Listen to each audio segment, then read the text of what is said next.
The flashing red and blue lights painted the cracked pavement in eerie colors. Rain drizzled softly, making the night air thick with tension. Officer Jenkins had his knee pressed against the frail back of an old man, his face pressed against the cold, wet asphalt. The veteran winced, but didn't beg. He had fought too many battles, seen too much pain, to plead for mercy. "Sir, stop resisting," Jenkins barked, even though the man wasn't moving. His partner, Officer Reed, held his taser ready. "I told you, I live here," the elderly man rasped, his voice calm despite the pain. "Sure you do," Jenkins scoffed. "You match the description." "Description of what?" "Suspicious activity. Possible break-in." "I was unlocking my own door," the old man said. Jenkins dug his knee deeper into his back. "That's not what the caller said." Through the haze of flashing lights and pounding rain, the old man lifted his trembling fingers and reached for the phone in his coat pocket. "Keep your hands where I can see them," Reed shouted, stepping back as he pointed the taser at him. The veteran didn't listen. He moved slowly, purposefully, and pulled out an old flip phone. His fingers, rough from years of service, dialed a number he had only used once before, only when things got truly bad. The call barely rang twice before a deep, quiet voice answered. "Grandpa," the old man exhaled. "Matthew, I need you." The line went dead. Then, silence. For about 3 seconds, nothing happened. But then the night changed. Jenkins and Reed barely had time to register the rumbling sound in the distance. It was a motorcycle. No, 2 motorcycles, roaring down the street like wild thunder. The air seemed to vibrate with their presence. A black SUV came next, its tires screeching against the pavement as it skidded to a stop right behind the police car. The door swung open, and out stepped a man. Not just any man. Matthew, the most lethal Navy SEAL alive. His boots hit the ground like a war drum. He was a giant compared to the officers, his presence sucking the air from their lungs. A black tactical jacket covered his muscled frame, his movements smooth, calculated, deadly. His piercing blue eyes locked onto the scene before him, and in an instant, they turned cold. "What the hell are you doing?" His voice was calm. Too calm. Jenkins instinctively placed a hand on his holster. "Back up, sir. This is a police matter." Matthew took another step forward, ignoring the warning. "Get your knee off my grandfather." "Or what?" Reed smirked, his grip tightening on the taser. Matthew didn't answer. He just stared. And in that moment, Jenkins and Reed realized they had made a terrible mistake. The night held its breath. And then, a few hours earlier, Charles Evans had been enjoying the peaceful evening on his front porch, sipping a warm cup of tea. The world had changed a lot since his time in the service. He had fought in Vietnam, seen things most men couldn't imagine. But now, in his golden years, all he wanted was a little peace. The neighborhood was quiet. He had lived here for over 20 years. Everyone knew him. He was the kind old man who gave candy to the kids on Halloween, who shoveled his neighbors' driveways in the winter, and who never let a single person walk past his home without a friendly wave. Tonight, however, something felt off. Across the street, a new family had moved in. They were young, maybe in their 30s. The husband had glanced at Charles once or twice, but never said a word. His wife seemed nervous, always looking through the blinds. Charles didn't think much of it. He understood fear. Sometimes, people just needed time to adjust. As he finished his tea, he reached into his pocket and pulled out his keys. It was getting late. Time to head inside. That's when he heard the sirens. At first, he thought they were just passing through. But then they got closer, closer, until they stopped right in front of his house. 2 officers jumped out, hands already on their weapons. "You? Hands where I can see them," Jenkins shouted. Charles blinked in confusion. "Excuse me." Reed's hand hovered over his taser. "Don't move." The old veteran chuckled softly, shaking his head. "Now what is this all about?" "Someone called about a suspicious person trying to break into a home," Jenkins said, stepping forward. Charles frowned. "I live here." "That's so." Jenkins' eyes were sharp, calculating. "ID." "It's inside," Charles said, gesturing toward the house. Jenkins nodded toward Reed. "Cuff him." Charles sighed. He had been through worse. Far worse. But still, something about this, being treated like a criminal in front of his own home, made his heart ache. "Now, boys," he said calmly, "I've done nothing wrong. Don't make this hard," Reed warned. A part of Charles wanted to fight back, to show these young men what real strength looked like. But another part of him knew better. He was old. He was tired. And most importantly, he had a grandson who could handle this better than he ever could. And so, as the cold metal of the handcuffs clamped around his wrists, he made the call.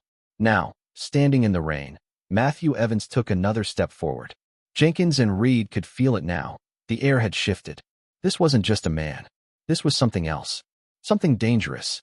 Last chance, Matthew said. Let him go. Jenkins gulped. He matches the description of a. You think I care? Matthew's voice was low, almost a whisper. And then he moved. Fast. Too fast. Before Jenkins could blink, Matthew had closed the distance, grabbed him by the collar, and twisted him around in a blink of an eye. Jenkins hit the ground, his breath knocked out of him. Reed went for his taser, but he never got the chance. Matthew's foot swept beneath him, sending him crashing down. For a moment, silence filled the air. The only sound was the rain, tapping gently against the pavement. Then, Matthew reached down and unhooked the handcuffs from his grandfather's wrists. Charles rubbed his sore wrists, watching as his grandson stood over the two officers like a lion watching his prey. I told you, Charles said softly. I live here. Jenkins coughed, trying to regain his breath. You're under arrest. Matthew turned, his expression unreadable. For what? Reed scrambled to his feet, eyes darting between Matthew and the black SUV that was still idling nearby. There were more men inside, waiting, watching. You don't want to do this, Matthew said quietly. Jenkins reached for his radio, his fingers trembling. We need backup. And then, a new set of headlights appeared at the end of the street. Not a police car, not another civilian. No, this was something else. As the vehicle rolled closer, Charles recognized it instantly. And for the first time tonight, he smiled. Because he knew, the real trouble had only just begun. The SUV rolled to a slow stop, its engine humming like a sleeping beast. The street was already tense, but now it felt like the air itself had frozen. Matthew didn't move. He just stood there, his cold blue eyes watching as the driver's door opened. A man stepped out. He was taller than Jenkins and Reed, but shorter than Matthew. Dressed in a sleek black suit, he looked like someone important, like someone who didn't belong in a quiet neighborhood like this. His hair was slicked back, and his sharp jawline made him look like he had walked straight out of a military recruitment poster. Jenkins immediately reached for his badge. FBI. The man didn't answer. Instead, his eyes flickered toward Matthew. You called your team? He asked. Matthew gave a slow nod. Only part of it. A smirk played on the man's lips. Thought you were retired. I am. The man's smirk widened. Could have fooled me. Charles, still rubbing his sore wrists, cleared his throat. Someone want to tell me what's going on here? Jenkins took a deep breath, his confidence returning. This is an active investigation. The man in the suit didn't even glance at him. No, it's not. Jenkins frowned. Excuse me. The man turned toward the officers, pulling a small black wallet from his pocket. He flipped it open. A badge. A real one. A government badge. My name is Agent Donovan, the man said, his voice smooth like steel. United States Intelligence. And right now, you're in a whole lot of trouble. Jenkins swallowed hard. I don't understand. He fit the description. What description? Donovan asked. An elderly black man trying to enter his own home? Reed shifted uncomfortably. The 911 caller. Donovan didn't let him finish. I already spoke with the caller. Both officers blinked. What? The new neighbors, Donovan said, nodding toward the house across the street. They called 911. Said they saw someone suspicious outside. That's what we responded to, Jenkins insisted. Donovan finally looked at him. It was not a kind look. They also admitted they'd never seen Mr. Evans before. Never introduced themselves. Never even waved. Jenkins hesitated. The man's lived here for 20 years, Donovan continued. They assumed he was a criminal because they didn't know him. That's not a crime. That's ignorance. Charles exhaled, shaking his head. Some things never change. Reed opened his mouth, but no words came out. Donovan sighed, snapping his badge shut. You two made a mistake. A big one. And you almost got yourselves killed for it. Jenkins' jaw tightened. Are you threatening us?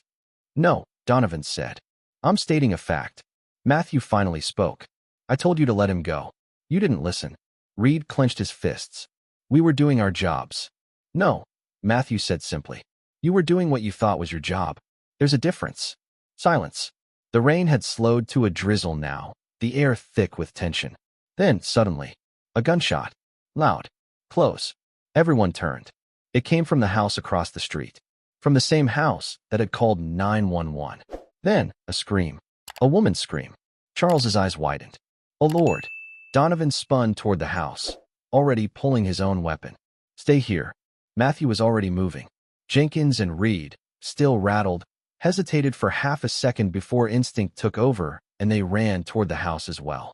The quiet neighborhood was no longer quiet. Something was happening inside that house. And whatever it wasn't good. A few minutes earlier, inside the house across the street, Lauren Carter was trembling. She didn't mean for any of this to happen. She had only called the police because she was scared. She and her husband, David, had moved in just last month, and everything had felt off. Maybe it was paranoia. Maybe it was exhaustion. Maybe it was the way her husband kept drinking too much at night. But tonight had been different. David had been pacing all evening, angry, muttering to himself. Something's wrong, she had whispered. David had snapped at her. Nothing's wrong. We're fine. But they weren't fine. Because now David was holding a gun, and he was pointing it at her. Her heart pounded in her chest. David, please put it down. His hands were shaking. His eyes wild. I'm not crazy, he whispered. I swear, I'm not crazy. Lauren's breath caught. I never should have called the cops, she stammered. David's grip tightened on the gun. They're watching us. I know it. Lauren's pulse raced. Who? David's eyes darted to the window. They are, he whispered. You don't see it, but I do. The government. They know I figured it out. Lauren felt her stomach drop. He had been spiraling for months. He had lost his job, started drinking. Then came the conspiracy theories, the paranoia. And now he had a gun. Tears stung her eyes. David, please. But it was too late. Because at that moment, he pulled the trigger. Outside, Matthew heard it first. One gunshot. Then, a scream. He was already sprinting across the yard. He moved like a ghost, barely making a sound as he reached the front door. Locked. Didn't matter. With one swift kick, the door burst open. Jenkins and Reed were right behind him, but Matthew didn't wait. He moved through the house like he had done 1,000 times before, in hostile territory, in war zones, in places where death lingered in the air. And inside, in the living room, he saw him. A man, mid-30s, unshaven, sweating, standing there with a gun still raised. A woman, his wife, was huddled in the corner, crying. The gun was shaking in the man's hand. Matthew's voice was calm. Steady. Put it down. David's breath was ragged. His eyes darted wildly between Matthew, the cops, and his wife. I didn't mean to, he stammered. Matthew took another step forward. Jenkins raised his weapon. Drop it now. David flinched. No sudden moves, Matthew warned.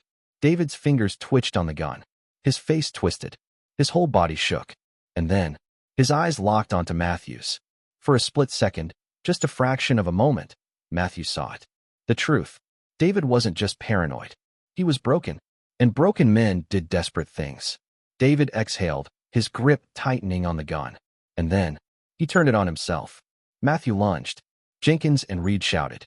The gun went off. And then, silence. Everything stopped. The rain outside had fully stopped now. But inside that quiet, ordinary house, everything had changed. The gunshot rang out like a cannon in the small living room.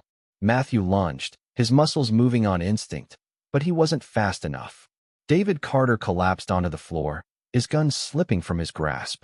Blood pooled beneath him, dark and thick against the wooden panels.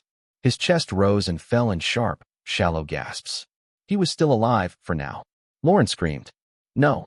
Oh my God. Jenkins and Reed rushed forward, their weapons still raised. Drop the gun. Drop. He already did. Matthew snapped, kneeling beside David. Call an ambulance. Now. Jenkins hesitated, then grabbed his radio. Dispatch. We have a self-inflicted gunshot wound. We need paramedics at our location immediately. Lauren fell to her knees, sobbing. David, please. Stay with me. David coughed, his breath wheezing. His eyes fluttered open, locking onto Matthew. There was no fear in them, just something that looked like relief. I thought, he rasped. Matthew leaned in closer. What? David swallowed hard, his fingers twitching. They were watching me. Matthew's jaw tightened. Who? David opened his mouth to answer, but his body went limp. Lauren shrieked. No, no, no, no. Matthew pressed 2 fingers against David's neck. Faint pulse. He was unconscious, but still breathing. Sirens wailed in the distance. Jenkins exhaled sharply. Jesus. Reed ran a hand through his hair. This was supposed to be a routine call. Matthew stood up slowly, his mind racing. Something about this didn't sit right. This wasn't just a paranoid man losing control. This was something else. And Matthew was going to find out what. The hospital waiting room smelled like disinfectant and stale coffee. Lauren sat in one of the plastic chairs, staring at the floor. She hadn't stopped shaking since the ambulance took David away. Jenkins and Reed stood by the door, silent. The weight of the night was settling on them. Charles sat beside his grandson, watching the news on the muted TV mounted on the wall. Another war overseas. Another crisis. The world never changed. You okay? Charles asked. Matthew nodded, but his mind was elsewhere. Something wasn't adding up. David had been terrified. But of what? Or of who? Lauren suddenly spoke, her voice barely above a whisper. He wasn't always like this. Matthew turned to her. What happened? Lauren wiped at her eyes. He lost his job 6 months ago. He started spending more time online. He'd stay up late, reading things, watching things. He told me he had figured something out. Figured what out? She hesitated. He wouldn't say, just that they were watching him. Did he ever mention who they were? Lauren shook her head, but he was convinced he was being followed. He said he saw the same cars outside our house, the same faces at the grocery store. He thought he was in danger. Charles sighed. Sounds like paranoia. Maybe, Matthew said. Or maybe not. Jenkins folded his arms. You don't actually believe any of this, do you? I believe that scared men don't shoot themselves unless they feel like they have no way out, Matthew replied. The room fell silent. Then, a phone rang. Lauren jumped. She pulled her phone from her pocket, staring at the screen. Unknown number. She hesitated, then answered. Hello. Silence. Then, a low, distorted voice. You shouldn't have talked. The line went dead. Lauren's hands shook as she stared at her phone. Matthew stood up. Who was that?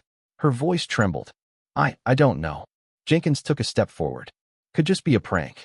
Matthew shook his head. No, that was a warning. Lauren swallowed hard. Oh my God. Then, the hospital lights flickered. Once. Twice. Then, the power went out. Darkness swallowed the room. A second later, the emergency lights flickered on, casting eerie red glows against the walls. And then, from somewhere down the hall, a scream. Matthew was already moving. The real trouble had just begun. Matthew moved like a shadow through the dimly lit hospital corridor.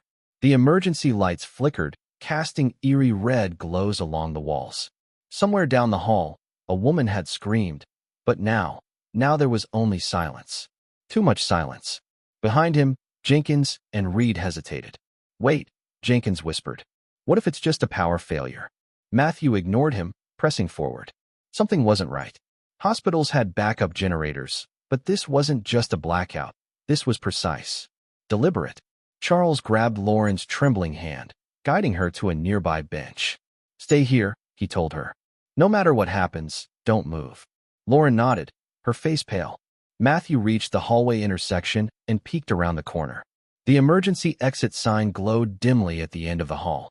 The doors leading to patient rooms stood ajar, swinging slightly as if someone had rushed through them. And then, a shadow moved. Fast. Too fast. Matthew's instincts screamed at him.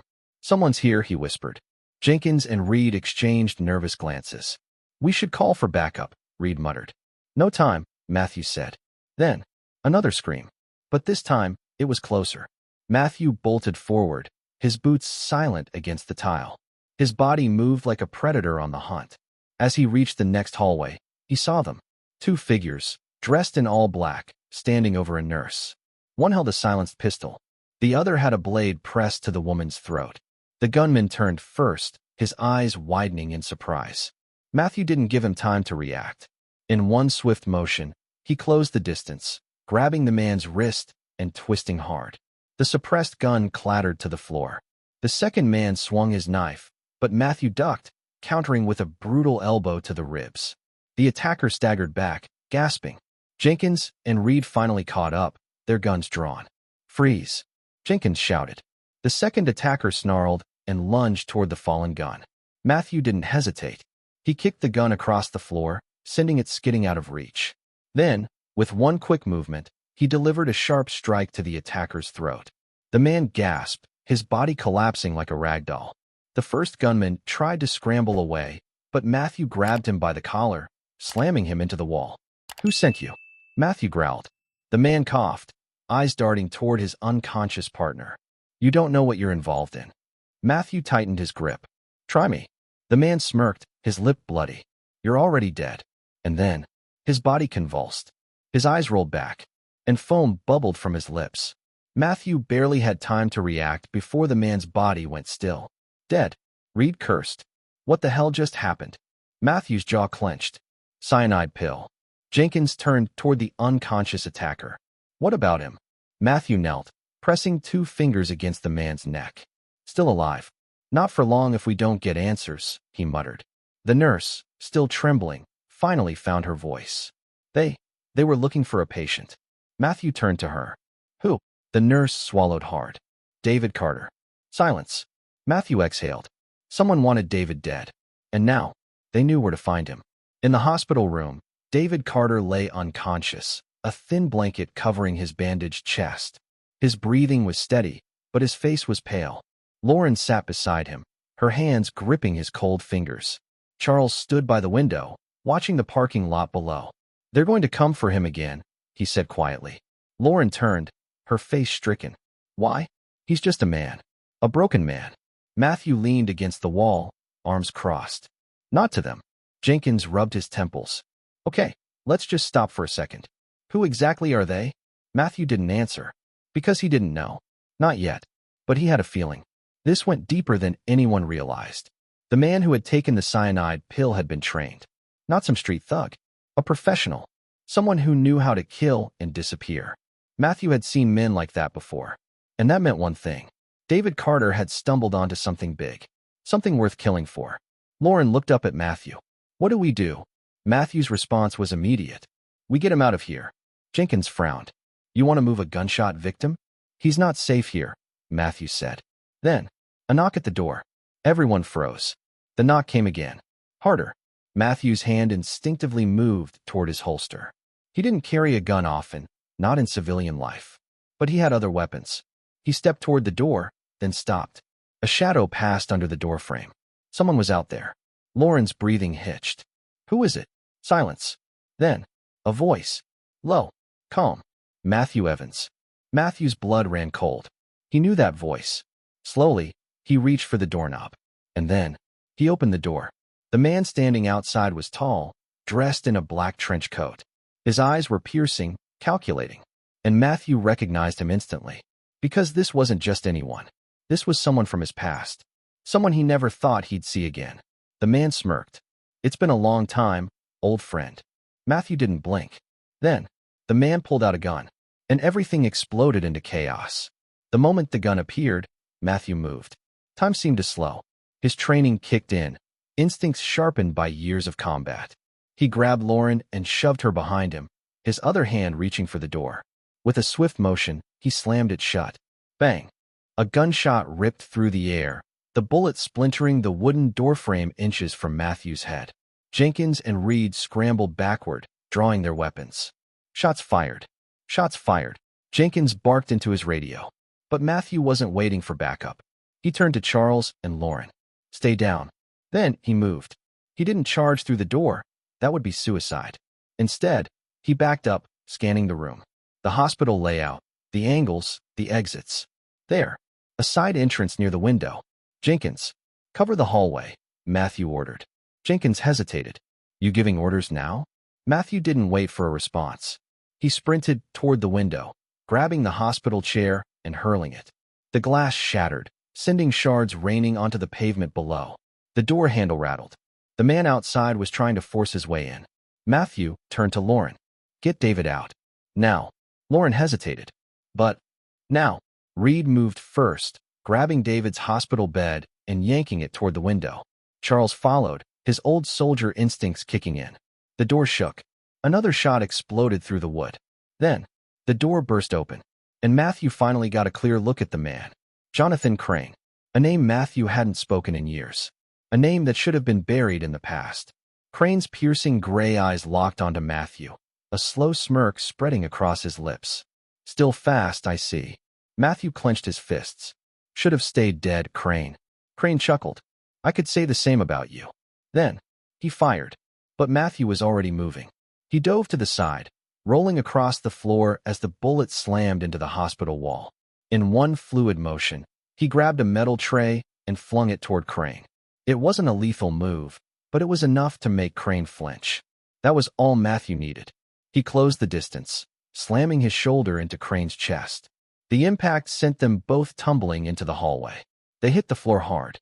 Crane was quick, too quick for a man his size. He rolled onto his feet, gun still in hand. Matthew's eyes flickered to the weapon. He had to get it away from him. Crane grinned, seeing the glance. Go ahead. Try it. Matthew didn't hesitate. He lunged. Crane fired again, but Matthew knocked his arm upward at the last second. The bullet struck the ceiling, sending dust and debris raining down. Then, Matthew grabbed Crane's wrist and twisted. Crane hissed in pain, but he didn't let go of the gun. Instead, he countered with a brutal knee to Matthew's ribs. Pain shot through Matthew's side, but he didn't let it slow him down. He drove his elbow into Crane's jaw, knocking him back. The gun clattered to the ground. Now it was just them, hand to hand. Crane smirked, wiping blood from his lip. I've been waiting for this. Matthew exhaled. You're about to regret it. Then, they attacked. Fists flew, each strike a deadly dance of precision. Crane was strong, fast, but Matthew was faster. A quick jab to the ribs, a hook to the temple, a knee to the gut. Crane staggered, but he wasn't finished. He retaliated with a brutal uppercut, snapping Matthew's head back. Matthew tasted blood, but he'd been hit harder before. He dodged the next attack, countering with a devastating right hook. Crane stumbled, hitting the hospital wall. Matthew grabbed him by the collar, slamming him against it. Who sent you? Matthew growled. Crane grinned, even through the pain. You already know. Matthew's stomach twisted. He did know. And that meant they weren't just after David. They were after him. Before Matthew could say another word, Crane slammed his forehead into Matthew's face. Stars exploded behind Matthew's eyes. Crane used the moment to twist out of his grip. He grabbed a scalpel from a nearby medical cart, twirling it between his fingers. I'll be seeing you soon, Crane whispered. Then, before Matthew could stop him, Crane disappeared down the hallway. Matthew cursed, pushing himself to his feet. He started after him, but then he heard Lauren scream. He turned sharply. David's hospital bed was gone. The window was shattered. The street below empty. Matthew's pulse pounded. Someone had taken him, and that meant they were already one step ahead. The hospital was in chaos. Jenkins barked orders into his radio. Reed cursed under his breath. Nurses and doctors scrambled to check on patients after the gunfire. Matthew stood by the broken window, his hands clenched into fists. David was gone. Lauren was sobbing. They took him. Oh my God, they took him. Charles put a steadying hand on her shoulder, his face grim. We'll get him back. Jenkins turned to Matthew. Who was that guy? And why did he call you an old friend? Matthew didn't answer right away. His jaw tightened. Then, he turned to Jenkins. Call it in. Lock down the city. We find that van before it disappears. Jenkins hesitated. We don't even know which way they went. Matthew pulled out his phone. He still had contacts. People in places that normal law enforcement couldn't reach. If they thought they could take David and disappear, they were wrong. Matthew pressed a number. The call rang once. Twice.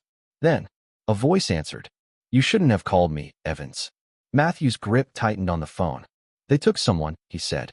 I need to find them. A pause. Then, the voice on the other end chuckled darkly.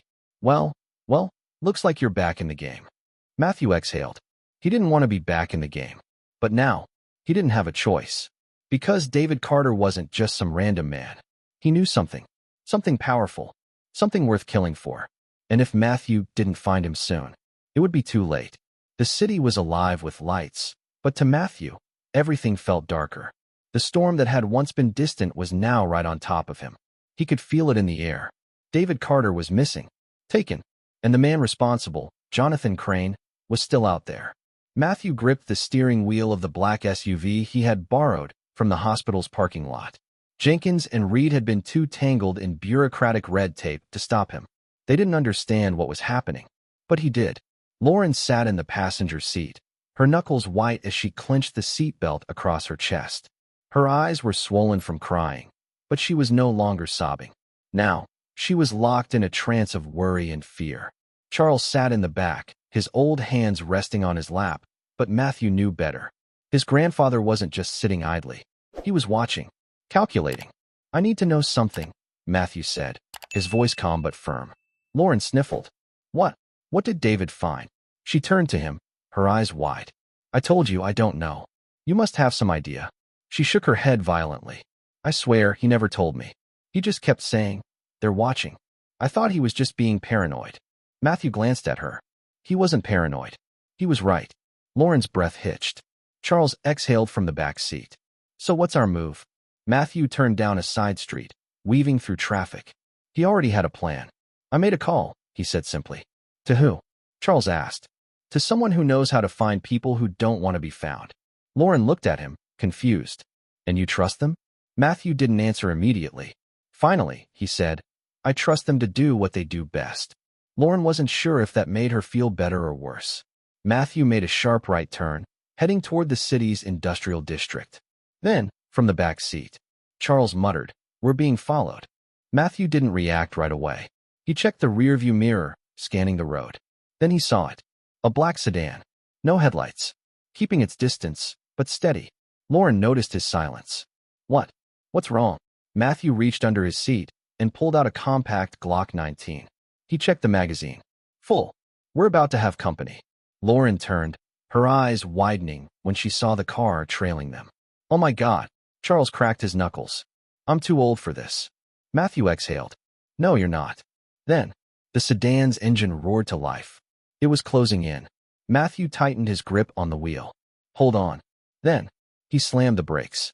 The SUV skidded to a stop. The black sedan had no time to react. It tried to swerve, but it was too late. Crash. The sedan slammed into the back of their SUV. The impact shook the vehicle, but Matthew was already moving. He threw open his door, gun drawn.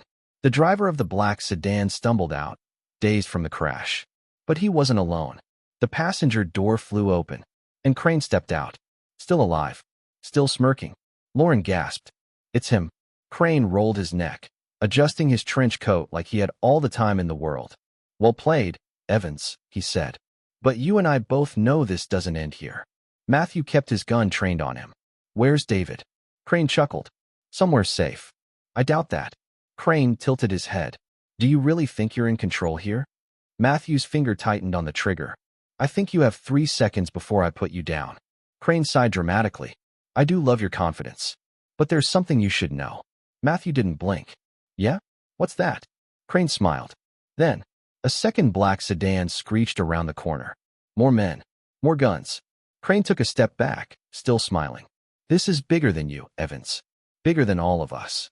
Matthew had no time to respond, because the gunfire started. Bang, bang, bang. Bullets ripped through the night. Matthew tackled Lauren to the ground as glass shattered around them. Charles took cover behind the SUV, gripping a stolen revolver from the glove compartment. Crane disappeared into the chaos. Matthew cursed under his breath. Then, he moved. Rolling behind the car, he popped up just long enough to take out one of the gunmen. A single shot to the leg. The man crumpled. Charles fired next, his shot hitting another attacker in the shoulder. Lauren was frozen, her hands clamped over her ears. "Oh my God, oh my God." Matthew grabbed her arm. "We have to move." But he didn't wait for her response. He pulled her to her feet and sprinted toward the alleyway beside the road. Charles followed, firing a few covering shots before ducking behind a dumpster. The gunfire stopped. Then, silence. The enemy was regrouping. Matthew pressed Lauren against the wall, his voice low. "Stay close. Do exactly what I say." Lauren nodded quickly, her breathing uneven. Charles exhaled. "I haven't had this much excitement in years." Matthew checked his ammo. "Let's keep it that way." Then, a voice echoed through the alley. "Crane, you can run, Evans. But you can't hide." Matthew smirked. "Not hiding."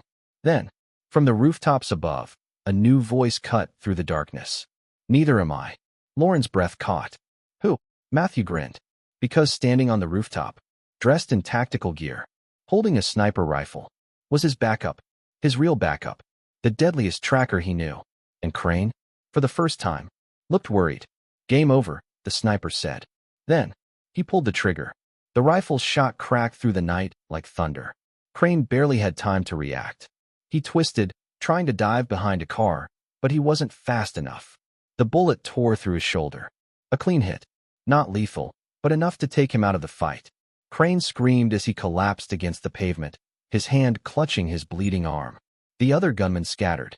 Matthew moved. He sprinted through the alley, his Glock raised. One target. One chance. "Cover me," he barked. Charles fired off 2 shots, forcing one of the gunmen to duck. Lauren, still shaken, crouched low against the dumpster, watching as Matthew closed in on Crane. The sniper on the rooftop reloaded. "2 more incoming from the west," he said through an earpiece. Matthew didn't respond. His focus was locked onto Crane. The injured man grinned through the pain. "You should have killed me," Crane rasped. Matthew pressed his gun against Crane's forehead. "I still can." Crane's smirk didn't waver. "Then do it." Silence. Matthew's finger hovered over the trigger, but he didn't pull it. Because killing Crane wouldn't give him the answers he needed. Instead, he took a deep breath and punched Crane so hard he blacked out. The remaining gunmen realized their leader was down. They hesitated, then retreated. The second black sedan peeled out of the alley, screeching down the road into the night. Matthew exhaled, lowering his weapon. For now, it was over. The sniper jumped down from the rooftop with effortless precision. He was tall, built like a predator, with short dark hair and sharp, calculating eyes. His black tactical vest had no insignia, just a small silver wolf emblem stitched into the shoulder. He gave Matthew a knowing smirk. "Still getting yourself into trouble, huh?" Matthew returned the smirk. "Hello, Sam." Sam Walker, one of the best trackers in the world. Former Delta Force. Former CIA. And most importantly, one of the few people Matthew trusted. 15 minutes later, inside an abandoned warehouse near the docks, Crane was tied to a chair. Still unconscious. Charles sat on a crate, watching him with a bored expression. "He wakes up, I hit him." Lauren paced nervously.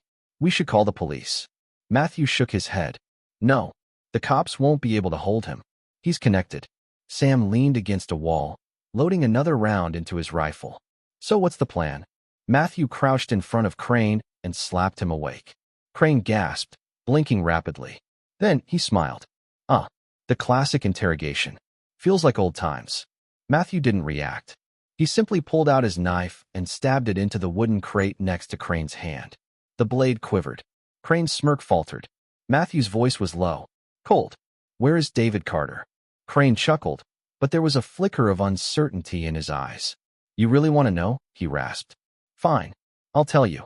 Then, he leaned forward and whispered something that made Matthew's blood run cold. "They took him to Black Site 17. Silence. Lauren frowned. "Black Site what?" Matthew took a slow breath. Sam's expression darkened. "You're kidding." Crane smirked. "Oh, I never kid." Matthew turned away, running a hand through his hair. This was worse than he thought. Lauren looked between them, frustrated. "What does that mean?" Charles's face was grim. "It means your husband isn't just in trouble." Matthew turned back to Crane, his eyes filled with something dark. "It means he's as good as dead." Lauren's breath hitched. "No." Crane laughed. "Now you get it." Matthew grabbed his knife and slammed it into the chair's armrest, inches from Crane's hand. Crane flinched, but his smile didn't fade. Matthew's voice was deadly. "Where is it?" Crane shook his head. "You know I can't tell you that." Sam sighed. "Well, that's inconvenient." Then, without hesitation, he pulled out his pistol and shot Crane in the knee. Bang! Crane screamed. Lauren gasped. Charles didn't even blink. Matthew shot Sam a look. "Not yet." Sam shrugged. "You were taking too long."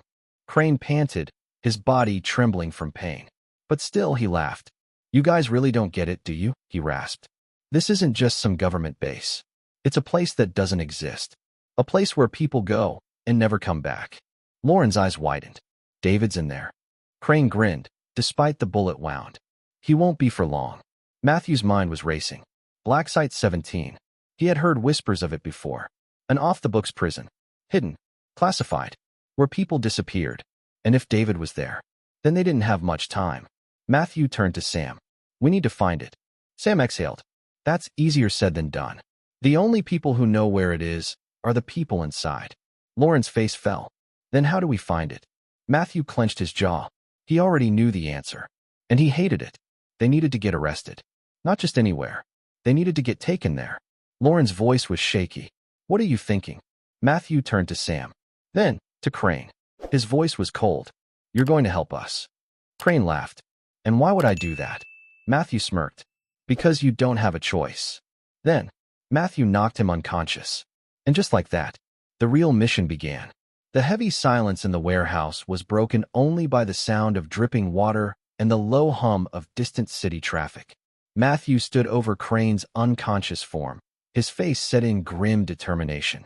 Sam leaned against a cold metal beam while Lauren and Charles exchanged worried glances. In that moment, the team knew that the stakes had risen even higher. If Black Site 17 was truly where David Carter was held, then every minute counted. Matthew spoke first. We have one chance to save David. Crane just gave us a name and a place, but he didn't give us a map. We need to know more about Black Site 17. And to do that, we need to get inside. Lauren's eyes widened. Inside? You mean, like, sneak in? Not exactly, Matthew replied, pacing slowly across the creaking wooden floor. We need to get ourselves arrested. Yes, you heard me right. We need to get captured and taken directly to Black Site 17. The only way to get inside that place is by following the system. Charles cleared his throat, his tone laced with a mixture of disbelief and resignation. Getting arrested on purpose? That sounds crazy, even for us. Sam folded his arms. It's risky, but if we have no other choice, we need to plan it carefully. We can't just walk into a jail and hope they put us in the right cell. Matthew nodded. I know it sounds insane, but listen, Black Site 17 is an off-the-books detention facility run by those who want to hide the truth. The people who run it believe that no one can get in unless you are a criminal or a threat. We've been marked as a threat, so if we behave like criminals, they'll have no choice but to take us. Lauren's voice trembled. But what about our freedom? Our lives? You don't have another option, Matthew said quietly. David's life is on the line. And if we don't do this, we're letting a monster continue his work in the shadows. The room fell silent for a long moment as everyone absorbed the gravity of the plan. Charles, who had seen more than his share of conflicts, finally spoke. All right, so what's the plan? How do we make them arrest us? And more importantly, how do we survive the arrest? Matthew glanced around at his team. We need to stage a public incident that is big enough to attract attention from the federal agents who run Black Site 17. We need to cause a scene, but in a controlled way so that we're not actually hurting anyone. We let ourselves get caught, and then we work from the inside. Sam stepped forward, his tone measured. We can start by planting evidence that makes it look like we're involved in a major threat to national security. Something that the government can't ignore.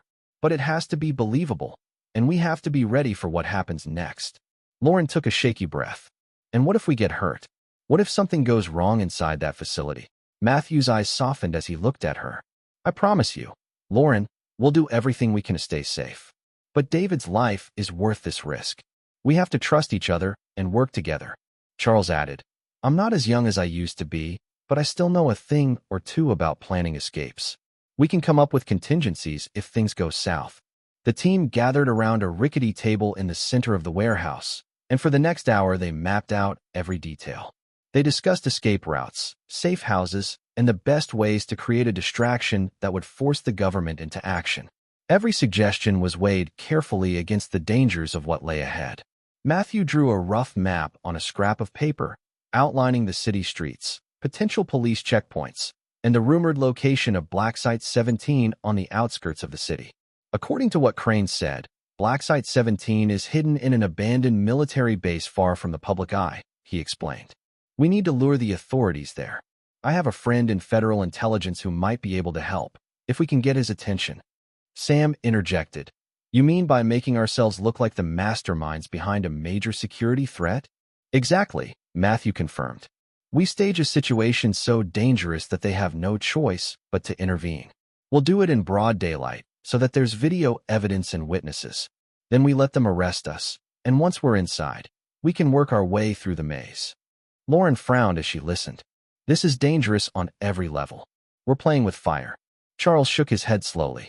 Sometimes, you have to walk through the flames to save the ones you love. Their conversation was interrupted by the sound of distant sirens and flashing lights outside the warehouse. For a moment, everyone tensed, wondering if the chaos they had left behind was catching up with them. But after a few seconds, the sounds faded into the night, as if they belonged to another world. Matthew looked at the team with steely resolve. Our first step is to create a diversion that makes headlines. I'm going to plant some false evidence at a government building. Something that screams imminent threat. We'll need to be quick and silent about it. Sam nodded. I'll hack into the local broadcast system so that we can send a message to the public, an anonymous tip that ties the evidence together. It has to be vague enough not to expose our identities, but clear enough to force a response. Lauren swallowed hard, her eyes glistening with unshed tears. And what about David? How are we going to rescue him once we're inside? Matthew's jaw tightened. Once we're inside Black Site 17, I will lead a team to find him. I have a contact inside who used to work there. He may know secret passages or weak spots in the facility's security. Charles gave a wry smile. Sounds like a mission from an old war story. I never thought I'd be part of one again. The plan was coming together, but there were still many unknowns. Crane, now bound to a chair and rendered silent by Matthew's earlier blow, held the key to some of those unknowns. Matthew leaned down and glared at him. If you ever decide to wake up on your own, you better start talking. Tell us everything you know about Black Site 17, or I promise you, the next thing won't be just a knife to your hand. Crane's eyes fluttered open, and he smirked weakly, though his voice was raspy. I already told you enough, didn't I? It's not a place. It's a state of mind for those who fear the truth. Lauren's frustration bubbled over. That's not helpful. David is out there, hurt and alone, and you're giving us riddles. Crane chuckled bitterly. The truth is always a riddle, darling. But if you want a clue, look for the old factory by the river. That's where the transport leaves. If you can get past the guards there, you might find an access point to Black Site 17. Sam exchanged a quick look with Matthew. It was not much to go on, but it was something. The old factory by the river, he repeated. That gives us a location to start from. Matthew nodded slowly. We'll include that in our plan. It's risky, but it might be our best chance.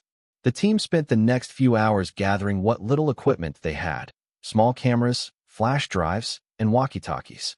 They rigged an electronic device to hack into the city's security cameras near the government building where they planned to plant the evidence. Every movement was deliberate, every word measured. Before they left the warehouse, Matthew gathered the team for one final discussion. Our goal is simple. Make ourselves the villains that force the authorities to take us. Then use that opportunity to get inside Black Site 17 and save David. We have to be smart and careful. There is no room for error. Lauren's eyes filled with determination. I'm with you. I can't stand by and do nothing while David suffers. Charles patted her hand reassuringly. We've come this far, kid. Let's see this through. Sam's voice was calm and resolute. I've hacked into the police feed for any unusual activity. I'll keep us updated. Just make sure you stick together. With the plan in place, the team dispersed into the night. Matthew and Sam drove a battered van through dark city streets, while Lauren and Charles split off to cover their part of the operation. The mission was twofold: create a diversion with planted evidence at a high-profile government building, and then stage a public act of terrorism that would force the authorities to arrest them. The idea was that once the chaos was at its peak, they would surrender in a controlled manner. As the van rumbled along, rain began to fall in steady droplets, mixing with the city's neon glow. The atmosphere was thick with anticipation. Every streetlight, every shadow seemed to whisper of secrets and danger. Matthew's mind raced with the image of David Carter, helpless, waiting, and the knowledge that Black Site 17 was a labyrinth of hidden corridors and guarded secrets. They arrived at the government building just after midnight. The building was imposing, with tall stone walls and an American flag waving in the cold wind. Matthew parked the van a few blocks away, and he and Sam slipped out, carrying a small black briefcase. Inside the briefcase were the fake documents and pieces of evidence they had prepared: forged memos, a USB drive loaded with manipulated data, and photos that looked too real to be fake. The documents suggested that a secret terrorist cell was planning an attack on key government facilities. Sam's fingers moved quickly as he connected a portable device to the building's exterior security panel. "I'm in," he whispered. His voice was steady as he began to override the camera system. In a few tense moments, the cameras looped a pre-recorded feed of empty hallways while he used a wireless connection to open a side door. "We have about 2 minutes before the system resets," Sam noted. Matthew nodded. "Let's get the evidence inside and plant it in the public records office on the 3rd floor. That's where the data will get picked up by the media." The two men moved silently through the building's dim corridors, avoiding security patrols. Every step felt like a mile, every shadow a potential threat. Finally, they reached the office. Sam quickly plugged in his device to transfer the fake data to the building's network. Matthew watched the door, his heart pounding. Every creak of the floor was like a countdown ticking away. In a few moments, the device beeped softly. "Done," Sam whispered. "The evidence is live. In a few hours, this will be all over the news." They retraced their steps and slipped back into the night as quietly as they had come. Meanwhile, Lauren and Charles were at a busy downtown intersection, preparing for the second phase of the plan. There, in plain sight of hundreds of late-night commuters, they staged a scene that would shock the city. Charles, wearing an old uniform he had kept from his days in the service, and Lauren, carrying a replica bomb, a prop they had managed to acquire, stood near a parked van. With perfect timing, they set off a series of controlled explosions, small enough not to harm anyone, but big enough to create pandemonium. The blasts echoed across the city, and within minutes, police and federal agents flooded the streets. Security cameras captured every moment, and news helicopters circled overhead. The staged chaos caused a media frenzy. Headlines flashed on every television screen. "Terror threat, government under siege. Criminals caught in midnight bomb plot." The authorities, desperate to quell the unrest and demonstrate their control, had no choice but to announce a manhunt for the culprits. Back at the scene of the staged incident, Matthew, Sam, Lauren, and Charles stood together on a quiet side street, watching the chaos unfold on a small television in a nearby storefront. The plan was working. Within minutes, federal agents were rounding up suspects in a coordinated sweep. Matthew took a deep breath. "This is it," he said. "We let them catch us. Once we're in custody, we'll be taken to Black Site 17. Lauren looked uncertain. "But what if they don't believe our story?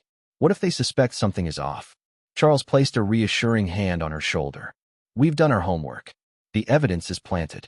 They're looking for terrorists. We're exactly what they want." Sam nodded. "Once we're in, I'll tap into their internal systems. I'll find any vulnerability we can use to locate David and bring him back." Just as the team prepared to make their move, a group of uniformed federal agents arrived on the scene. Their faces were stern, their movements methodical. One of the agents, a tall man with a no-nonsense expression, approached Matthew and his team. "Hands where I can see them," the agent commanded. "You are all under arrest for terrorism-related charges." Matthew exchanged a brief glance with his teammates. Without a word, they slowly raised their hands. This was the moment they had been planning for. As the agents moved in to cuff them, a strange mix of relief and tension filled the air. They were finally taking the bait. The arrest was quick and efficient. Officers read them their rights, took their fingerprints, and herded them into waiting vans. The media cameras caught every moment, and soon the entire city was buzzing with the shocking news that a group of high-profile terrorists had been captured. It was a carefully orchestrated scene, the perfect bait to lure the masterminds behind Black Site 17 out of the shadows. Inside one of the vans, as the doors slammed shut, Matthew whispered to Sam, "Remember, we're not criminals. We're soldiers trying to fight a hidden war." Sam's eyes were steely. "And once we're inside, we'll start our real mission, rescuing David." Lauren, clutching Charles's arm, whispered softly, "Please be careful, all of you. I can't lose you." The van rolled through the darkened streets as the city braced itself for what was coming next. Every mile brought them closer to Black Site 17, a place whispered about in hushed tones by those who feared government overreach. The facility was known only by rumors, a place where secrets were kept, and those who dared to ask questions were silenced forever. Meanwhile, the news coverage grew more frenzied. Reporters speculated about the identities of the terrorists and the significance of their arrest. Federal agents promised a swift investigation into what they called a dangerous and organized terror cell. Yet, beneath the surface of official statements and media soundbites, a shadowy network was already mobilizing. In a hidden, high-security facility miles away from the city center, alarms began to sound. Men in dark uniforms rushed through sterile corridors, their faces grim and determined. At the center of the chaos was a man in a crisp suit, his eyes scanning multiple screens. On one of the screens, a live feed showed the arrested group, the very team that had been so carefully manipulated into this trap. The man's jaw tightened as he whispered into a phone. "They've taken the bait. Initiate Phase 2. Back in the van, as the arrest process continued, Matthew's mind raced with the implications of Phase 2. The trap was set not only for his team, but for a larger web of conspiracies that reached into the highest levels of power. Black Site 17 was more than just a hidden prison. It was a symbol of everything that was wrong with a system that operated in darkness. As the van rumbled along, the team was taken through a maze of checkpoints. Their arrest was processed with an efficiency that left no room for error, and soon they were transferred to a detention facility that, on the surface, looked like any other federal prison. But beneath the sterile walls and the harsh fluorescent lights, every step was part of a calculated plan. Inside the holding area, the group was separated briefly for processing. Matthew was led down a long, dim corridor where he could hear the low murmur of voices and the distant echo of footsteps. His heart pounded, not just from fear, but from anticipation. He knew that once they were transferred, their access to the inner workings of Black Site 17 would be their only chance to find David. In a stark, cold cell that was part of the initial intake, Matthew sat on a metal bench and stared at the blank concrete wall. The room was small, with only a narrow window high up that let in a sliver of moonlight. He could hear faint sounds from other cells, muffled voices, distant clanks of metal. In that moment, every second felt like an eternity. He closed his eyes, recalling every detail of their plan, every risk they had taken. Failure was not an option.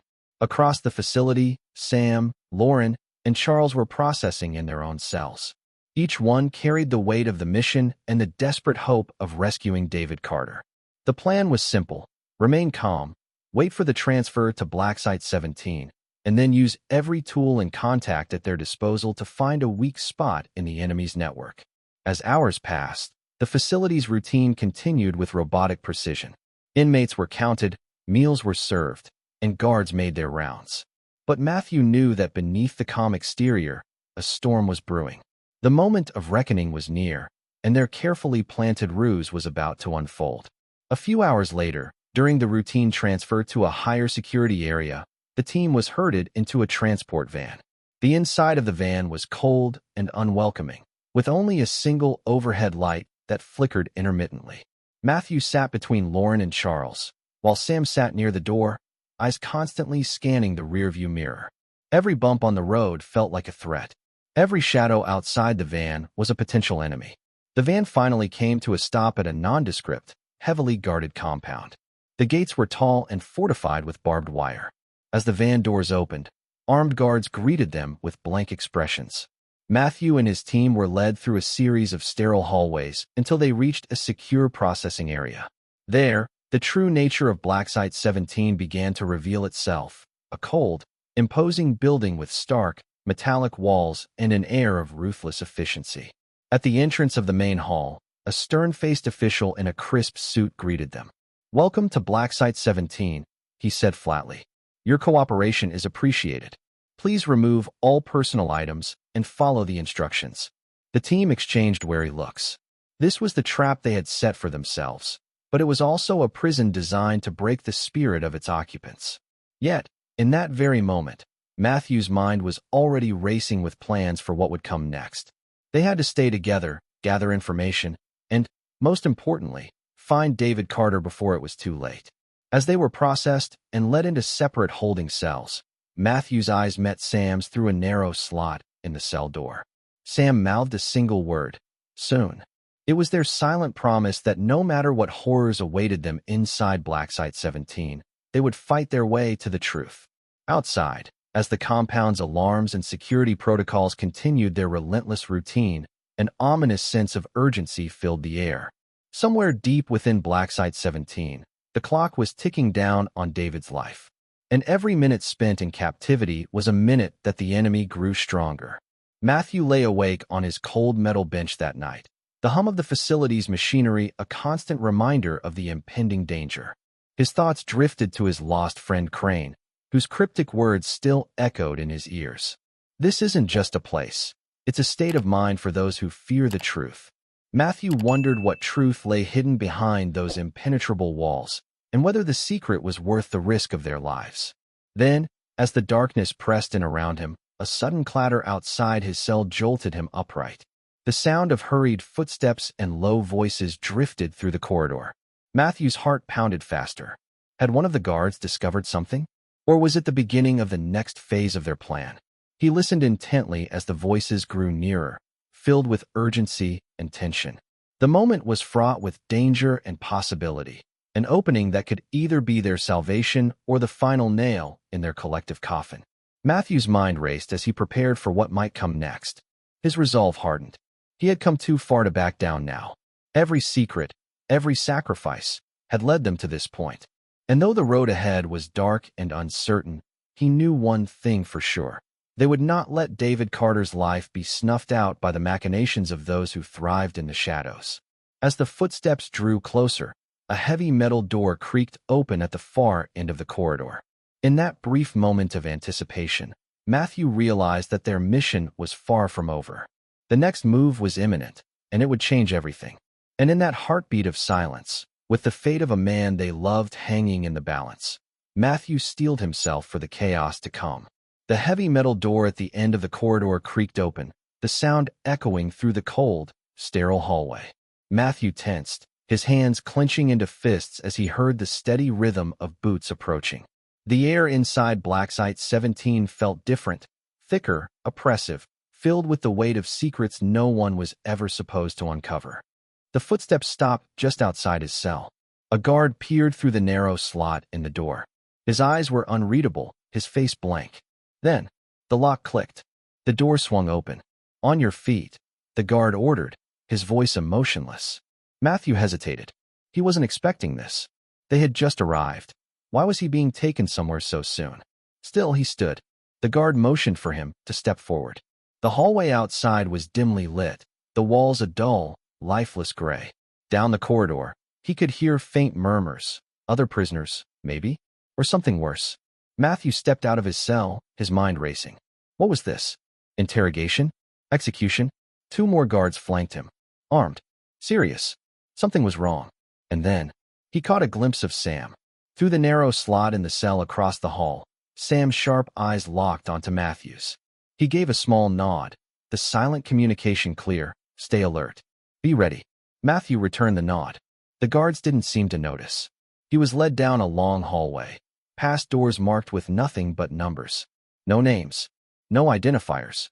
Just cold steel and whispers of suffering. Finally, they reached the end of the hall. A massive reinforced door stood before them, guarded by 3 more men, heavily armed. One of them, a man in a pristine black suit with silver cufflinks, watched Matthew carefully. He wasn't like the others. He wasn't a grunt. He was in charge. The man smirked. "You're a hard man to catch, Evans." Matthew didn't blink. "Guess you don't have very good hunters." The man chuckled. "Oh, we have excellent hunters. That's why you're here." He motioned to the guards. The door slid open. Inside was a windowless interrogation room. A single metal chair sat in the center, bolted to the floor. Overhead, a fluorescent light buzzed softly. Matthew stepped inside. The suited man followed. The door slammed shut behind them. Then, the man pulled out a file. Thick, heavy. He tossed it onto the table. Matthew said nothing. The man sat across from him, steepling his fingers. "You've caused quite the mess," he said. Matthew smirked. "I do my best." The man flipped open the file, revealing photographs. Surveillance images. Shots of Matthew, Lauren, Sam, Charles, even David Carter. Matthew's jaw clenched. The man tapped the file. "You're wondering why we took Carter?" Matthew didn't answer. The man leaned forward.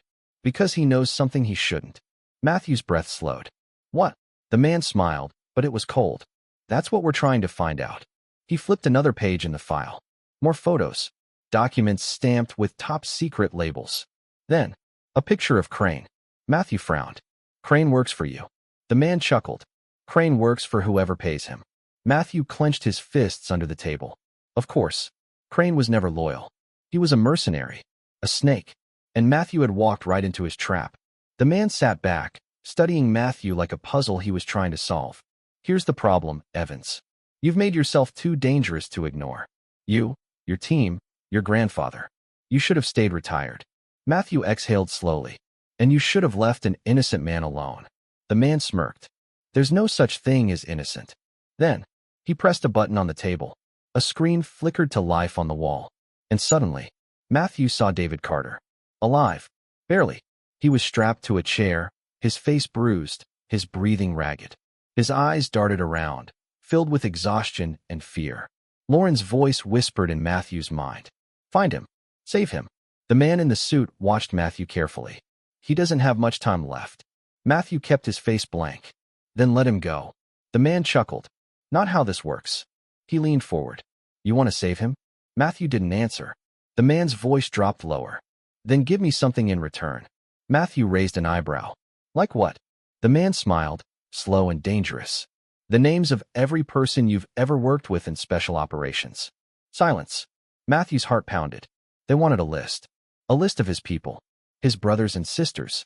The men and women who fought in the shadows, who risked their lives for missions the public would never hear about. He knew what this meant. If he gave them names, those people would be hunted, arrested, or worse. It wasn't an option. Matthew exhaled. Go to hell. The man sighed. I figured you'd say that. Then, he pressed another button. A new screen flickered to life. This time, it wasn't David. It was Lauren. She was in another cell, looking terrified. 2 guards stood over her. The man's voice was calm. Still feeling brave, Evans? Matthew's blood boiled. Slowly, he looked up. His voice was quiet. Dangerous. You have no idea what you just did. The man smiled. Oh, I think I do. Then, the lights flickered. An alarm blared. For a second, just a brief moment, the man's smirk faltered. Matthew felt it. Something was wrong. Then, boom, an explosion rocked the facility. The man in the suit shot to his feet. What the hell? Matthew smirked. Because he knew exactly what was happening. Sam had just triggered the failsafe. The real mission had begun, and Black Site 17 was about to burn. The explosion ripped through Black Site 17 like a thunderclap, shaking the walls and setting off a chain reaction of alarms. Red warning lights flashed in rapid succession as the air filled with the blaring sound of sirens. Matthew moved. In one swift motion, he lunged across the table, grabbing the man in the suit by the collar and slamming his head into the metal surface. The impact sent a sickening crack through the room as the man collapsed, unconscious. Outside, chaos erupted. Guards shouted. Emergency lockdowns engaged. The entire facility was imploding into a storm of confusion. Matthew turned to the screen. Lauren was still trapped in her cell. David was somewhere deeper inside. He had 2 missions now. Find them. Get them out. Burn this place to the ground. Outside in the corridors, Sam was already moving. The explosion had come from his end. He had managed to override the internal security, setting off a controlled detonation in the facility's backup power grid. It wouldn't destroy the whole site, but it would buy them time. Sam ran through the halls, dodging armed guards as he hacked into a nearby control panel. His fingers flew across the keypad, bypassing security measures with a practiced ease. Come on, he muttered. The screen blinked, then flashed green. Cell doors unlocking. Lauren's heart pounded as the red lights bathed her cell in an eerie glow. The guards outside had turned away when the explosion hit, momentarily distracted. Then, the lock on her cell door clicked open. Lauren didn't hesitate. She ran. The guard saw her just as she reached the hallway. Stop her, one shouted, raising his weapon. But Charles was faster. The old veteran crashed into the first guard from behind, yanking him backward into the cell bars with a bone-crunching thud. The second guard spun around, only to be met with Lauren's elbow smashing into his jaw. He hit the floor out cold. Lauren gasped, clutching her hands. I just... Charles grabbed her shoulder. No time to panic, kid. We have to move. Lauren nodded quickly. They sprinted down the hall. Matthew slipped through the chaos like a ghost. With the facility on full alert, Guards were swarming every entrance, trying to contain the breach. But they weren't looking for him. They were trying to stop an escape. And that was his opening. He ducked behind a supply rack, pressing himself into the shadows as two guards ran past. Then he moved. He needed to find David. And fast. Sam's voice crackled in Matthew's stolen earpiece. Got eyes on Carter. South Wing. Room 47. He's alive, but not for long. Matthew's pulse spiked. I'm on it. He sprinted through the burning corridors, dodging debris and leaping over fallen guards. The explosion had done its job. Black Site 17 was in full meltdown mode. The facility was dying. Matthew just had to make sure they lived. He reached the South Wing. Room 47. The door was locked. Reinforced. No time to hack it. He kicked it open. Inside, David Carter, strapped to a chair. His head lolled forward, bruised and battered, but his chest was still rising. Alive. Barely. Matthew rushed forward, untying the straps. David, can you hear me? David groaned. His eyes fluttered open. Recognition. Evans. Matthew smirked. Took you long enough. David coughed weakly. You shouldn't have come. Matthew pulled him up. Yeah, well, too late for that. Then, gunfire erupted outside. Matthew spun just as three armed guards stormed the corridor. They opened fire. Matthew dove, pulling David with him as bullets tore through the air. He rolled behind a medical cart, yanking his sidearm free. Return fire. One down. A guard rushed in. Matthew snapped his arm back, disarming him with brutal efficiency. A swift knee to the stomach, and the guard collapsed. Two down. The last guard hesitated, just long enough for Matthew to slam the door on his face. Three down. Silence. Matthew exhaled. All right, Carter. Can you walk? David nodded weakly. Not well. Matthew pulled him up. Then lean on me. We're getting out. They stepped into the hallway. And Lauren was there. Tears filled her eyes when she saw David. Oh my God. David's breath hitched. Lauren. She ran to him, wrapping her arms around him. Charles appeared next, breathing heavily. Glad to see you still alive, son. David choked out a laugh. Barely. Sam's voice crackled through the comms. We have a problem. Matthew stiffened. What now? Sam's tone was dead serious. They're about to erase the facility. Silence. Matthew's stomach dropped. Define erase. Sam exhaled sharply. Self-destruct. 15 minutes. This whole place is rigged to go. Lauren gasped. They'd kill everyone in here. Charles shook his head grimly. This place was never meant to be found. If it's compromised, they'll destroy it. Matthew's jaw clenched. Then we run. David struggled to stay upright. Where? Sam's voice crackled again. I have an exit. Northwest Service Tunnel. But we have to go now. Matthew grabbed David's arm, pulling him forward. Then let's move. The team raced through the collapsing facility. Sirens wailed. Fire licked the edges of the walls. The air was thick with smoke and desperation. Lauren clutched David's hand, whispering reassurances. Sam led the way, his hacker's mind working faster than ever. Almost there. The Northwest Service Tunnel was ahead. But so was Crane, standing at the exit, waiting, gun in hand, smirking despite the chaos. Well, he mused. You actually made it. Matthew aimed his gun. Move.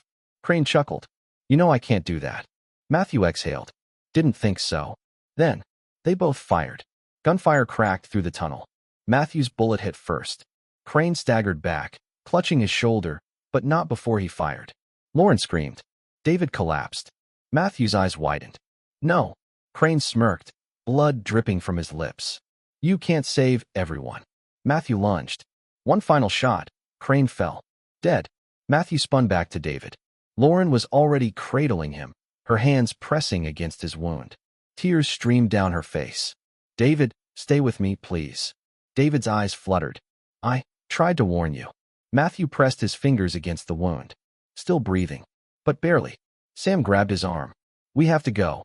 The countdown ticked lower. 3 minutes. Matthew lifted David onto his back. Let's end this. The team raced through the final exit. Behind them, Black Site 17 exploded. The night sky erupted in flames. And everything changed. The explosion roared through the night, a mushroom of fire and smoke rising from the ruins of Black Site 17. The force of the blast sent a shock wave through the air, rattling windows miles away and setting off car alarms in the distance. Matthew and the team barely made it out. They collapsed onto the dirt, gasping for breath as the heat from the fire licked their backs. The air was thick with the scent of burning metal, concrete, and death. For a moment, there was nothing but the sound of flames consuming everything behind them. Then, David groaned. Lauren snapped back to reality, cradling his head in her lap. David, stay with me, she whispered, her hands still pressed against his wound. His breaths were shallow. Too shallow. Sam ripped off his jacket, shoving it against the bleeding wound. We need to stop the bleeding now. Charles, still winded, ripped a strip from his own shirt. Here, use this. More pressure.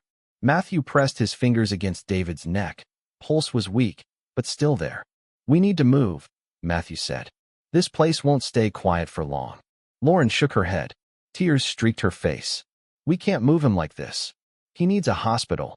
Matthew's jaw clenched. She was right. David Carter was dying. And after everything they had just done, every enemy they had just made, taking him to a hospital could be a death sentence. Damn it, Matthew muttered. Then, the sound of helicopter blades.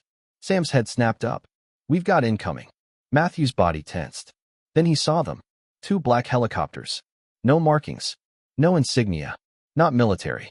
Not police. Something else. Lauren clutched David tighter. Who was that? Matthew already knew. They had been waiting. Watching. And now, they were here. The helicopters hovered low, kicking up dirt and debris. Floodlights bathed the team in bright white light. Then, a voice boomed from a loudspeaker. Stay where you are. Matthew gritted his teeth. More than a dozen figures rappelled from the choppers, dressed in black tactical gear. Not SWAT. Not law enforcement. Government. But not the kind that answered to the public. Charles whispered under his breath. We just jumped out of the frying pan and straight into hell. Sam adjusted his grip on his sidearm, muttering, I was hoping we'd at least get 5 minutes to breathe. Matthew stood, raising his hands just slightly. Who are you? He demanded. The figures surrounded them. Then, one man stepped forward. Tall, clean-cut, wearing a dark blue suit instead of tactical gear. Unlike the others, he wasn't holding a weapon. He didn't need to. Matthew recognized him instantly, and his blood ran cold. The man smiled. Matthew Evans, he said smoothly. It's been a while. Lauren looked at Matthew, confused. Who is that? Matthew's eyes never left the man. This, he said grimly, is Agent Nathan Briggs. The name meant nothing to Lauren, but to Matthew, it meant everything. Briggs wasn't just a government agent. He was one of the architects behind the darkest, most classified operations Matthew had ever seen. A ghost. A man who only appeared when things got truly out of control. And now, he was here. Briggs took another step forward, hands still in his pockets. You caused quite the mess tonight, he said conversationally. Matthew's fists clenched. You already knew about Black Site 17. Briggs smiled. Of course. We know about everything. Lauren's breath caught. Then why didn't you stop it? Briggs chuckled. Oh, we never intended to stop it. Matthew's gut twisted. You let it happen. Briggs's expression didn't change. That facility was already compromised, he said. Corrupt leadership. Uncontrollable assets. Loose ends. You just did the hard work for us. Sam cursed under his breath. This was a cleanup job. Briggs nodded. A very effective one. Lauren's voice shook. So what happens now? Briggs exhaled, glancing at David. He needs medical attention. Matthew stepped in front of David protectively. Not from you. Briggs raised an eyebrow. You don't have a choice. Matthew's eyes narrowed. Then, Briggs smiled again. But let's not get ahead of ourselves, he said. We have a proposal. Silence. Matthew's stomach tightened. He already knew what was coming. Briggs stepped closer. You and your team, he said, are now officially ghosts. You no longer exist. You destroyed a government facility, exposed classified information, eliminated high-profile targets. You're wanted men and women. Lauren's face paled. Oh my God, Briggs smirked. So here's the deal. You can try to run, try to disappear, try to survive the entire world hunting you down. Or, his voice lowered, you can work for us. Silence. No one spoke. Briggs let the words settle in. Matthew's mind raced. This was it. The real game. Black Site 17 was just a pawn in something much, much bigger. And now, they had been drafted. Briggs smiled. Welcome to the new war, Evans. Then, a second explosion erupted in the distance. Not from Black Site 17, but from somewhere else. Briggs turned, listening to his earpiece. His face hardened. Matthew saw it, the first flicker of something unexpected. Briggs wasn't in control anymore. Something had just changed. The mission wasn't over. It was only beginning. Then, Briggs looked back at Matthew. His voice was calm. "Looks like you're coming with us after all." Then, everything went dark. Darkness swallowed them whole. For a brief moment, Matthew felt like he was floating in nothingness, weightless, thoughtless, lost. Then, the world snapped back. Bright lights. A cold metal floor beneath him. The low hum of an aircraft's engine vibrating in his bones. His body ached, his head pounded, and when he opened his eyes, he was strapped to a seat. Across from him, Lauren, Sam, Charles. All secured in similar restraints, their eyes slowly adjusting. David was nowhere to be seen. Matthew's blood boiled. A voice cut through the tension like a blade. "Good. You're awake." Matthew turned his head. Briggs, standing casually at the front of the aircraft, hands in his pockets, looking completely in control. Lauren groaned, struggling against her restraints. "Where are we?" Briggs smirked. "In the air." Sam muttered. "Yeah, no kidding." Matthew kept his voice calm. Too calm. "Where's David?" Briggs tilted his head. "Being treated." Lauren snapped. "If you hurt him, I swear." Briggs held up a hand. "Relax. He's alive. We even gave him a blood transfusion." "You're welcome." Matthew wasn't convinced. "You didn't save him out of kindness," he said flatly. Briggs chuckled. "No. We saved him because he's useful." Silence. Then, Briggs pulled out a tablet and pressed a button. A video appeared on the screen. It was David, still weak, hooked up to IVs, lying in a hospital bed, but awake and speaking. Matthew, Lauren, Sam, and Charles stared in horror as they listened. Because David wasn't just talking about Black Site 17. He was talking about everything. Secret projects, hidden government operations, assassinations, things that weren't supposed to exist, things that made men like Briggs very, very rich. Briggs sighed, watching their reactions. You see, David Carter was never just an innocent bystander. He was an analyst, a researcher. He dug too deep, found things he shouldn't have. He wasn't paranoid, he was right. Lauren whispered, "Oh my God." Briggs continued. The problem? He was going to leak it all. But now he's ours. His knowledge, his research, we own it. Matthew's teeth clenched. "You're using him."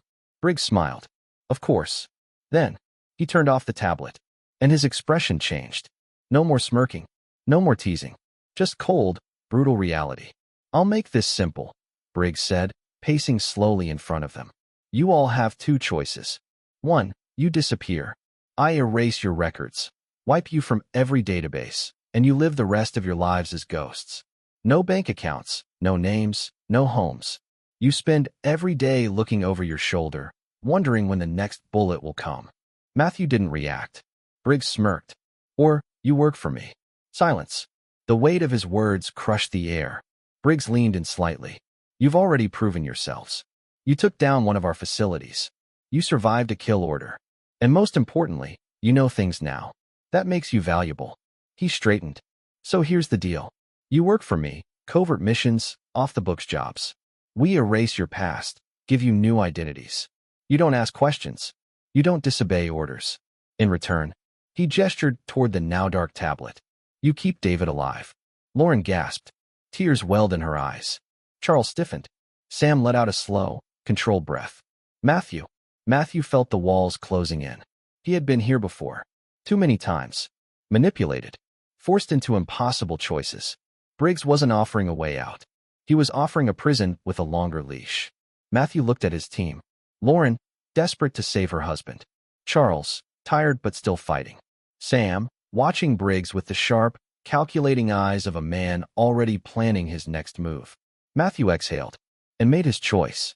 1 week later, the sun was rising over a private island, far from any country, any jurisdiction. A black operations compound sat near the shoreline, surrounded by lush green forests and endless blue water. Inside one of the many rooms, Matthew Evans stood in front of a mirror. His old life was gone, his past erased. No more homes, no more records, no more freedom. But David was alive. Lauren, Charles, and Sam were still here. And Matthew? Matthew had become something new. The door behind him opened. Briggs stepped inside, arms crossed. You ready for your first assignment? Matthew didn't answer. Briggs smirked. You made the right choice. Matthew turned to face him, and for the first time, he smiled. Briggs frowned slightly. Something funny? Matthew's voice was calm. Cold. Certain. I wasn't trapped. Briggs raised an eyebrow. What? Matthew stepped closer. You think you recruited me? His smirk widened. But I recruited you. Briggs's smirk faded, and for the first time, doubt crept into his eyes. Matthew clapped him on the shoulder. See you in the field. Then he walked out. Briggs watched him go, a sinking feeling settling in his chest, because he had just realized something terrifying. Matthew Evans wasn't a pawn. He was playing his own game, and he was about to burn everything down from the inside. The waves crashed against the rocky shores of the island, the salty wind whipping through the air as Matthew Evans stood at the edge of a high cliff, staring out at the endless horizon. He was a soldier, a warrior, a man who had spent his life fighting in the shadows for a country that had long since forgotten him. And now, he was something else entirely. A ghost. Officially, he no longer existed. His name, his past, his records, all erased. But what the people who had erased him didn't know was that Matthew wasn't done yet. Far below, in the sleek, high-tech facility that had become his new home, Agent Nathan Briggs was assembling the latest group of operatives for their next assignment. A new war. A new mission. Another secret that would never see the light of day. Briggs thought he had won. He thought he had turned Matthew into a weapon. What he didn't realize was that Matthew was turning the tables. Because Matthew hadn't been recruited into their world. He had infiltrated it. Lauren sat beside David in a secured medical wing of the island. He was recovering, slowly. His wounds had nearly taken him, but against all odds, he had survived. Lauren had made her choice. For David, she would endure this. But she had seen it in Matthew's eyes. This wasn't forever. There was a way out. And when that day came, they would burn this place to the ground. Charles sat in the main operations room, watching the security feeds from around the island. His years of military experience told him exactly what this was. A prison disguised as a paradise. He knew how these places worked. They called them facilities and bases, but at the end of the day, they were cages. And Charles had no intention of dying in one. Matthew had promised him, Sam, and Lauren one thing. This wasn't the end. It was just the beginning. In the dim glow of the island's control center, Sam was already hacking into their systems. Briggs thought he had control. He was wrong, because Sam was already inside their networks, already planting seeds, already building a way out. And when the time came, they were going to burn this entire operation to the ground. Not just Black Site 17. All of it. Every hidden prison. Every black operation. Every dirty secret. They weren't just going to escape. They were going to tear it apart from the inside. Brick by brick. Until there was nothing left. Matthew turned from the cliff's edge and walked back toward the island's main facility. This wasn't over. Not yet. He had one final mission. And by the time he was done, the people who thought they had won would wish they had killed him when they had the chance. Because ghosts don't die. They haunt you forever.